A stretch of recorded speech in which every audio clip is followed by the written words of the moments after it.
देखिए 4/5 नवंबर 2024 की रात्रि में थाना बेलूपुर अंतर्गत एक सामूहिक हत्याकांड को अंजाम दिया गया था, जिसमें पति पत्नी और उनके 3 बच्चों की गोली मार करके निर्मम हत्या कर दी गई थी।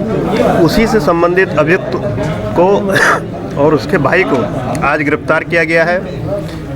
जो इंट्रोगेशन हुआ है उसमें ये निकल कर के आया है कि अभियुक्त के माता पिता की हत्या मृतक ने 1997 में लगभग 25 वर्ष पूर्व की थी और उसके ग्रैंडफादर दादा की भी हत्या मृतक के द्वारा की गई थी।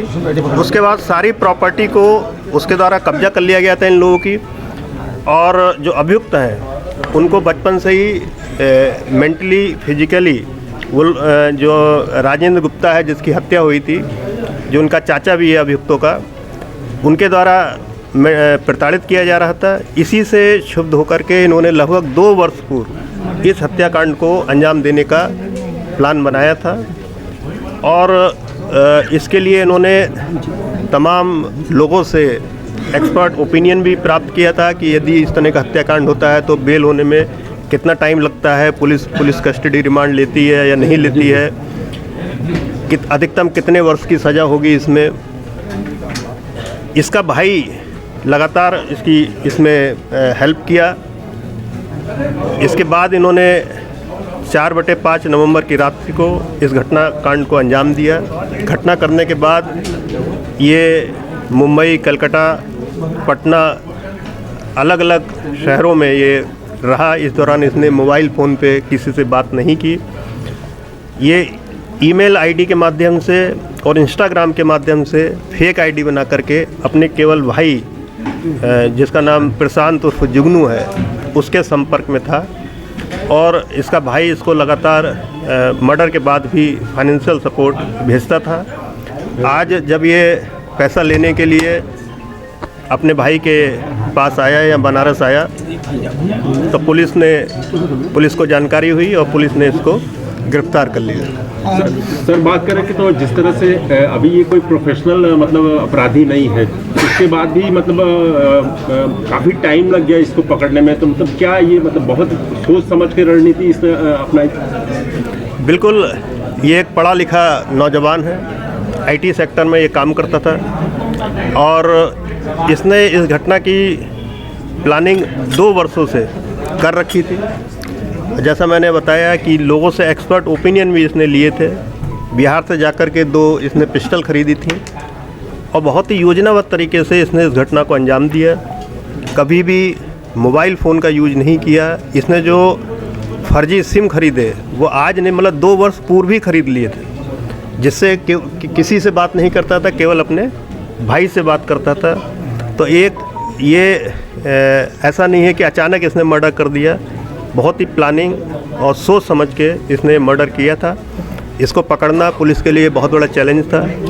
आज लगभग 3 महीने के बाद घटना के इसको गिरफ्तार किया गया। ये घटना कारित करते समय कोई साथ में इसके था कि अकेले ही था? क्या प्रोफेशनल शूटर्स की बात आ रही थी? कई ऐसे लोग थे जो अकेले इसको? देखिए, ये घटना में अकेले ही था, ये बात पहले भी बहुत क्लियर थी, क्योंकि जो सीसीटीवी फुटेज पुलिस को मिले थे उसमें भी ये अकेले ही घटना को अंजाम देता। जिस समय जा रहा था घटना के बाद ये पहले, तो ये अकेले ही पूरी घटना को अंजाम दिया है। इस बात को इंट्रोगेशन के दौरान भी ये बात निकल करके आई है। सर 2 साल पहले की प्लानिंग बताई जा रही है, क्या कुछ ऐसी भी प्रथम दृष्टया पूछताछ में पता चला कि यूपीएससी की तैयारी करता था, कि बड़ी परीक्षाओं की तैयारी करता था? देखिए, ये लड़का आईटी सेक्टर में काम कर रहा था। अभी इसकी जानकारी नहीं है यूपीएससी का फॉर्म भरा था या नहीं भरा था, लेकिन ये पढ़ने लिखने में अच्छा था और आईटी सेक्टर में काम कर रहा था। इसका भाई किस तरह का बैकग्राउंड था इसके भाई का, जो वो भी काफ़ी एजुकेटेड? हाँ, बच्चा इसका भाई भी पढ़ा लिखा है और दिल्ली में नौकरी कर रहा है, वो भी आईटी सेक्टर में है। तो ये अच्छे पढ़े लिखे परिवार के लोग थे। केवल बदले की भावना से ग्रसित होकर के इन्होंने इस जघन्य हत्याकांड को अंजाम दिया। सर क्या पूछताछ कितने लोगों की होती थी, क्या इसके बाद भी दादी की संलिप्तता पाई? देखिए, घर में जब लड़ाई झगड़े होते थे तो जॉइंट फैमिली में, तो अक्सर जैसा दादी का कहना है, ये कहता था कि मैं हत्या करूंगा। लेकिन दादी को ऐसा लगता था कि ऐसा उसने गुस्से में बोल दिया है, ये एक्चुअल में नहीं करेगा। दादी का कहना है कई बार उसको समझाया भी कि इस तरह का गलत काम मत करना, लेकिन जो पुलिस की अभी तक जांच आई है उसमें दादी का कोई एक्टिव रोल इस हत्याकांड में सामने नहीं आया। दोनों के अलावा और भी किसी का डायरेक्ट इनडायरेक्ट इन्वॉल्वमेंट सर? नहीं, अभी तक जो पुलिस की जांच है उसमें इन दोनों के अलावा अन्य किसी का रोल सामने नहीं आया है। सीसीटीवी फुटेज में भी लोकेशन पाएंगे क्या? सीसीटीवी फुटेज में कहाँ तक इन लोग का लोकेशन ट्रेस हुआ या सीसीटीवी कितना योगदान रहा? देखिए, सीसीटीवी फुटेज जो घटना के पूर्व के और बाद के देखे गए थे तो उसमें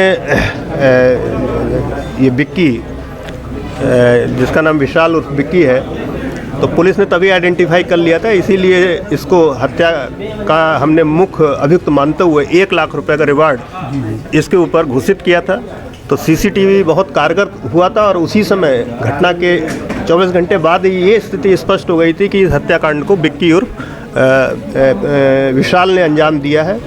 लेकिन अब जब ये पकड़ा गया है तब ये बात सामने आई है कि इसका भाई प्रशांत उर्फ जुगनू वो भी इसका कॉन्स्पिरेसी में, मतलब इसका सहयोग करने में मददगार रहा। कुछ बोलेंगे? जुगनू क्या रोल था भाई? जुगनू तुम तो अंतिम संस्कार भी किए थे। हाँ? आप तो मना कर सकते थे विक्की को।